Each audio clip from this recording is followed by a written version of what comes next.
Samedi 4 novembre 2023, mesdames et messieurs, bonsoir et bienvenue. Le sous-secteur de l'enseignement technique et de la formation professionnelle est à la une ce soir. Le secteur vient d'être outillé d'un nouvel instrument de mesure qui servira à apprécier tout un tas de choses que vous découvrirez tout de suite dans le développement. La question du libre-échange des personnes et des biens entre le Togo et le Ghana voisin fera également objet de développement dans ce journal.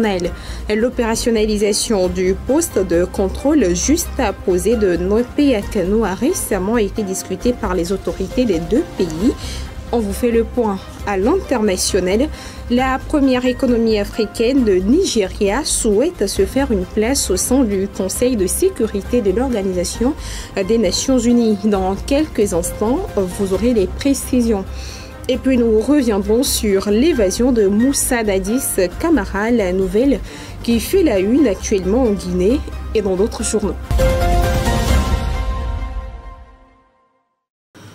Bienvenue à tous. Nous commençons par la justice militaire avec le tout premier procès de cette juridiction, celui portant sur l'assassinat du colonel Madjoulba Bitala. Eh bien, ce vendredi, une série de réclusions criminelles a été prononcée par le procureur près du tribunal militaire après examen de certaines caisses.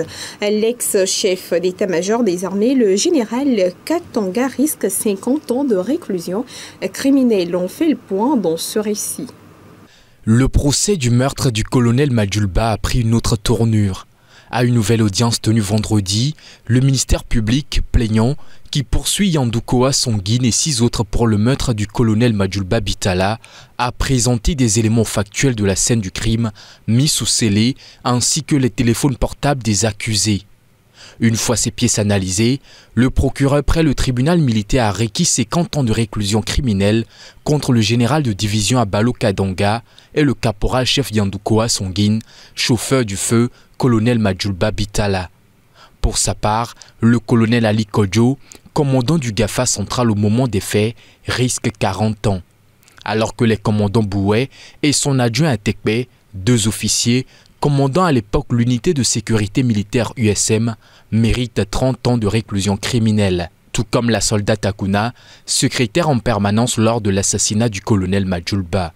Aussi, 3 ans de réclusion criminelle sont requis contre l'adjoint du feu colonel Madjoulba, le lieutenant-colonel Agbonkou. Il pourrait en plus de cette peine perdre en grade, mais également rejoindre à nouveau les effectifs des forces armées. Les travaux du procès devraient en réalité reprendre ce samedi 4 novembre, selon la proposition faite par le président du tribunal et approuvée par les procureurs. Cependant, les avocats de la défense y ont opposé leur désaccord. Ils proposent la date du 6 novembre prochain pour le début des plaidoiries. Pour rappel, ce procès ouvert le 23 octobre dernier est le tout premier de la justice militaire au Togo. Il devra à terme élucider et punir les auteurs du meurtre du colonel Madjoulba Bitala, retrouvé mort dans son bureau le 4 mai 2020. Éducation, le sous-secteur de l'enseignement technique et de la formation professionnelle dispose désormais d'un outil pour mesurer le taux d'insertion professionnelle des diplômés. Ceci permettra d'ajuster les offres de formation professionnelle, mais aussi d'évaluer la satisfaction des entreprises par rapport aux jeunes diplômés. Promisco Mébé. S'il faut du travail, de l'effort et de l'abnégation pour obtenir un diplôme attestant une formation de qualité, réussir à s'insérer sur le marché professionnel reste aussi un véritable chemin de croix. Selon les demandeurs d'emploi, les exigences des entreprises sont énormes et de l'autre côté, ces structures ne trouvent pas nécessairement satisfaction pour ce qui est des compétences des jeunes diplômés. Cette situation conduit bon nombre de personnes au sous-emploi et d'autres au chômage. Pour venir à bout de la situation et particulièrement pour les apprenants et diplômés de l'enseignement technique et de la formation professionnelle, l'on dispose désormais d'un outil de suivi qui vise à mesurer le taux d'insertion, mais aussi à évaluer la satisfaction des entreprises vis-à-vis des compétences de ces jeunes diplômés. Ceci permettra d'évaluer avec des chiffres réels le rapport formation-emploi, d'ajuster l'offre de formation professionnelle et de mettre en place des programmes adéquats pour renforcer l'employabilité des jeunes. Dénommé Insert Jeune, l'outil, dans sa phase d'essai qui a duré 3 ans, a été expérimenté dans 50 structures de formation, offrant des informations cruciales pour orienter les formations et les placements professionnels. Rappelons que le Togo s'est donné comme objectif d'ici 2025 de porter la proportion des apprenants de l'enseignement technique et de la formation professionnelle à 10% des effectifs de l'enseignement secondaire et de garantir l'insertion professionnelle de 80% des diplômés. Éducation pour une seconde fois dans le but de garantir une utilisation adéquate des subventions gouvernementales. Le ministère des Enseignements primaires, secondaires, techniques et de l'artisanat a mis en place une mission de contrôle et de suivi qui a officiellement démarré le 30 octobre dernier. On en sait un peu plus dans cet élément de Claire Gagnon. L'éducation, en tant que pilier du progrès d'une nation, occupe une place importante dans les priorités du gouvernement togolais. Dans cette perspective, des fonds ont été alloués à divers projets éducatifs à travers le pays. Parmi les subventions, on compte la gratuité des frais de scolarité au primaire, au collège et au lycée dans les écoles publiques, ainsi que des subventions complémentaires. Cependant, un constat a été fait quant à la mauvaise gestion des fonds alloués. Pour remédier à cette situation, le ministère des Enseignements primaires, secondaires et techniques a mis en place une mission de contrôle et de suivi de toutes les subventions de l'État. Cette mission a officiellement débuté le 30 octobre dernier dans le but de lutter contre la corruption et le détournement de fonds tout en travaillant à améliorer l'accès à une éducation de qualité pour l'ensemble des Togolais. De plus, elle veille à ce que les subventions soient utilisées de manière efficace pour atteindre les objectifs établis. Ce contrôle s'effectue auprès des responsables des services bénéficiaires des subventions complémentaires qui sont tenus de fournir des pièces justificatives des dépenses effectuées au cours de l'année 2020-2021. L'instauration de cette initiative de contrôle et de suivi des subventions au Togo revêt une grande importance pour assurer la bonne utilisation des deniers publics et l'efficacité des programmes. Désormais, les utilisateurs de téléphonie mobile du Togo et du Ghana pourront communiquer à moindre coût sans changer de carte SIM. Le pays a signé un accord de free roaming avec le Ghana et cet accord entrera en vigueur à partir du 1er mars 2024 selon l'ARCEP. Plus de détails avec Jessica Halo. Le Togo a récemment signé un accord de free roaming avec le Bénin et le 1er novembre, un protocole similaire a été signé avec le Ghana à Accra. Cet accord a été conclu entre Michel Yaovigalé, directeur général de l'autorité de régulation des communications électroniques et des postes ARCEP du Togo, et Anokie Djo, directeur général de la National Communication Authority NCA du Ghana. Après des mois de discussion entre les régulateurs et les opérateurs mobiles des deux pays tels que MTN, Airtel, Vodafone, Move Africa Togo et Togo Cellulaire, les frais d'itinérance sont supprimés. Désormais, les utilisateurs de téléphonie mobile des deux pays pourront communiquer à moindre coût sans changer de carte SIM. Les tarifs seront réduits pour les voyageurs togolais au Ghana et vice-versa. La réception d'appels sera gratuite pendant les 30 premiers jours consécutifs pour les visiteurs ghanéens au Togo et les Togolais en séjour au Ghana, tandis que les appels émis coûteront 8,67 francs CFA par minute. De plus, les coûts de la consommation Internet seront considérablement réduits avec un plafond fixé à 1,6 francs CFA le mégaoctet par rapport au tarif actuel élevé chez Togocell 8400 francs au plus et chez Move 200 francs CFA au plus. Cet accord entrera en vigueur à partir du 1er mars 2024 selon un communiqué de l'ARCEP. Grâce à cette mesure, les utilisateurs de services de téléphonie mobile auront accès à des communications plus abordables et à une connectivité Internet améliorée lors de leurs déplacements entre le Togo et le Ghana. Cette initiative contribue à renforcer les échanges et les liens entre les deux pays, favorisant ainsi la coopération régionale dans le domaine de la communication électronique. Nous vous le disons dans les titres, opérationnaliser le poste de contrôle juste apposé de Nwepé à Kanou, c'est le sujet qui a fait l'objet d'une récente rencontre entre les autorités togolaises et ghanéennes. L'idée est de déterminer la part de chacune des parties pour l'atteinte des objectifs, mais également de faciliter davantage la libre circulation des personnes et des biens. Promise Komebe Kofi Kligé. Le Togo et le Ghana œuvrent à opérationnaliser pleinement le poste de contrôle juxtaposé Nwepé à Kanou afin de faciliter les formalités aux frontières entre les deux pays suivant le protocole régional relatif à la libre circulation des biens et des personnes, socle de l'intégration régionale. Inauguré dans un premier temps en 2014, des obstacles d'ordre logistique ont retardé le démarrage des activités du poste, ce qui a conduit à une poursuite des travaux pour une seconde inauguration en 2018. Toutefois, ce dernier n'a pas pu jusqu'alors remplir pleinement les attentes des populations du Togo et du Ghana, mais également de l'ensemble des populations de la CEDEAO. Il est maintenant question d'œuvrer à mettre à disposition la logistique nécessaire, précisément l'électricité, l'éclairage public, l'adduction d'eau, l'Internet et des outils de communication pour un meilleur et effectif fonctionnement. Des accords bilatéraux ayant été signés, le Togo et le Ghana, lors d'une récente rencontre, ont défini ensemble la contribution de chacun, de même que le soutien que la CEDEAO avait promis. Le poste de contrôle juxtaposé Nwepé à Kanou vise à promouvoir la gestion intégrée des frontières et l'interconnectivité des systèmes douaniers. Il présente un enjeu logistique et économique majeur entre les deux pays. Le poste est construit sur initiative de la CEDEAO. L'actualité internationale à présent, Moussa Dadis Camara, l'ex-président guinéen incarcéré suite à la sentence retenue du procès du massacre du 28 septembre, s'est évadé. L'information est contenue dans une publication de la justice guinéenne relayée par des sites d'information. Aussi, 2 autres détenus se seraient échappés avec lui. Retour sur les faits dans ce reportage.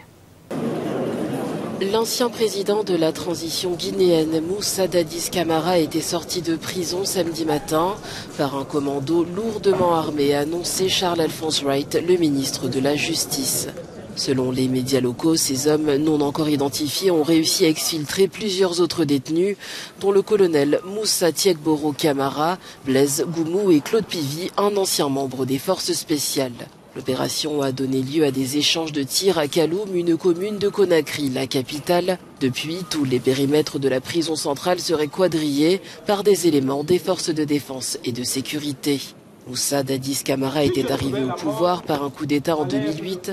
Il est considéré comme le maillon fort du massacre perpétré contre des civils au stade du 28 septembre en 2009, dans lequel plus de 150 personnes avaient été tuées. Première puissance économique du continent africain, le Nigeria pousse loin ses ambitions. Le pays souhaite avoir un siège au Conseil de sécurité de l'Organisation des Nations Unies. On écoute Youssouf Tougar, le ministre des Affaires étrangères nigérienne, exprimer ses désirs par rapport à cette ambition. À Abuja, vendredi, le ministre nigérian des Affaires étrangères Youssouf Tougar a salué les actions de Paris pour une réforme plus inclusive du Conseil de sécurité de l'ONU, encore aux mains de 5 puissances. Il a appelé de tous ses voeux à l'admission du Nigeria, première puissance économique du continent, au sein du cercle très fermé des instances de décision mondiales. La France, comme vous pouvez le constater, a toujours soutenu une réforme visant à démocratiser le Conseil de sécurité des Nations Unies, où le Nigeria aspire à devenir un membre permanent à l'avenir. Et nous remercions la France de son soutien. Nous tenons également à faire partie du G20. Le Conseil de sécurité comprend 5 sièges permanents depuis la fin de la Seconde Guerre mondiale. L'Afrique, qui compte 54 États, soit 28% des 193 pays membres des Nations Unies, revendique depuis maintenant 25 ans 2 sièges permanents au Conseil de sécurité et 5 de membres non permanents. Direction Kenya, le roi britannique Charles III et la reine Camilla ont achevé leur visite d'État hier vendredi dans le pays. Cette dernière journée a été marquée par d'importantes précipitations, les ayant empêchés de clôturer la visite comme prévu. On revient quand même sur leur dernière visite, mais aussi sur les sentiments qu'a laissé le passage du couple royal. C'est dans le reportage suivant. La dernière journée de la visite d'État du roi Charles III et de la reine Camilla au Kenya a été perturbée vendredi par des pluies diluviennes et des inondations dans la ville côtière de Mombasa dans le sud du pays. Le souverain britannique a visité la plus ancienne mosquée d'Afrique de l'Est et une cathédrale anglicane où il a rencontré des responsables chrétiens, hindous, musulmans et des représentants des religions traditionnelles africaines pour promouvoir la paix et la sécurité dans cette région qui a souffert des effets de la radicalisation et des attaques terroristes. Cette visite du souverain britannique, 74 ans, a suscité des réactions mitigées dans l'ancienne colonie britannique.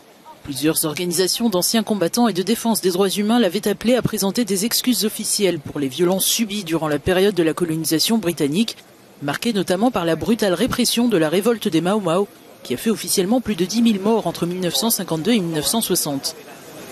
Mais Charles III n'a pas présenté d'excuses publiques aux grandes dames de la Commission kenyane des droits de l'homme et de la société civile kenyane, interdite de manifester. L'interruption de l'approvisionnement en gaz par l'Israël en Égypte pèse lourdement sur ce dernier. La population en souffre à longueur de journée et le pays est actuellement à la recherche de nouveaux partenariats dans le secteur de l'électricité pour améliorer la situation. Les précisions pour vous. Depuis le mois de juillet, l'Égypte subit de fréquentes pannes d'électricité et avec l'arrêt brutal des importations de gaz d'Israël dimanche dernier, les périodes de délestage sont devenues de plus en plus régulières dans le pays. Les coupures d'électricité se produisent 2 ou 3 fois par jour. Cela se produit pendant nos heures de travail et c'est difficile de travailler dans l'obscurité. Lorsqu'il y a une panne, je n'ai donc pas d'autre choix que d'arrêter mon activité jusqu'à ce que l'électricité revienne. Les fortes chaleurs de juillet avaient intensifié la pression sur les réserves de gaz naturel du pays. Le gouvernement avait alors déclaré que les coupures cesseraient au plus tard en octobre, mais depuis, elles ont doublé. Bien que nous exportions du gaz, nous n'avons pas de grandes ou d'énormes quantités de gaz à exporter. Nous disposons de ressources limitées qui peuvent être conservées pendant un certain temps pour les exportations. Ce que nous faisons actuellement, c'est allouer une certaine quantité de gaz à la production d'électricité, mais ce volume n'est pas suffisant pour répondre à la demande requise par le ministère de l'Électricité. Pour stabiliser le réseau électrique, les autorités accélèrent les activités de prospection de gaz afin d'augmenter l'offre. Mais ils envisagent également d'autres solutions plus durables. Actuellement, le ministère de l'Électricité a lancé un appel d'offres pour les énergies renouvelables, en tenant compte des nouvelles technologies comme l'énergie solaire concentrée, ainsi que l'amélioration de l'efficacité actuelle de certaines de nos centrales électriques. Cela permettra de réduire la quantité de gaz utilisée pour la production électrique. Le 1er novembre, un accord a été signé entre Mitsubishi Power et le ministère égyptien de l'électricité pour moderniser les centrales électriques de Saïdi Kwariren et d'El Atf. Et puis on en parlait depuis la semaine dernière, la célébration de la victoire des Springboks, champions de la Coupe du Monde de rugby 2023. De retour au pays, ils ont entamé leur tournée triomphale, faisant un zoom sur cette célébration dans la ville de Cap. Le leader des Springboks, Siya Kolisi, a fièrement soulevé le trophée Webb Ellis dans la ville du Cap, juste en dessous du balcon du City Hall, où se tient la statue de Nelson Mandela, symbole de la libération de l'Afrique du Sud. Les supporters ont envahi les rues en chantant à plein poumon sur le passage du bus de leur champion. Nous sommes ici pour célébrer la grande victoire des garçons. C'est la 4e fois maintenant. C'est énorme. Voilà pourquoi nous sommes tous ici, pour les accueillir et faire la fête avec eux. Les champions du monde de rugby ont promis de sillonner le pays avec la coupe, qui selon eux joue un rôle essentiel en rapprochant de nombreux jeunes sud-africains autour du sport. La visite de l'équipe pourrait être suivie d'investissements dans les infrastructures sportives en faveur des enfants de la région. Nous allons célébrer cette victoire avec tous les habitants du Cap, puis nous irons à Durban. Ensuite, nous prendrons un peu de temps pour nous détendre attendre. Et puis, bien sûr, nous irons voir les Stormers. J'ai vraiment hâte d'y être. J'espère que les jeunes pourront puiser de l'espoir et de la confiance dans cette réussite et qu'ils seront inspirés et motivés dans leur vie en sachant que tout est possible dans la vie. Les champions sud-africains ont apporté de l'espoir à une nation qui est toujours décrite par la Banque mondiale comme la plus inégale du monde et qui est confrontée au chômage, à la criminalité et à des pénuries d'électricité et d'eau. C'est la fin de ce journal. Merci à vous de l'avoir suivi. Restez fidèles à nos programmes. Je vous retrouve demain. Excellente soirée à tous.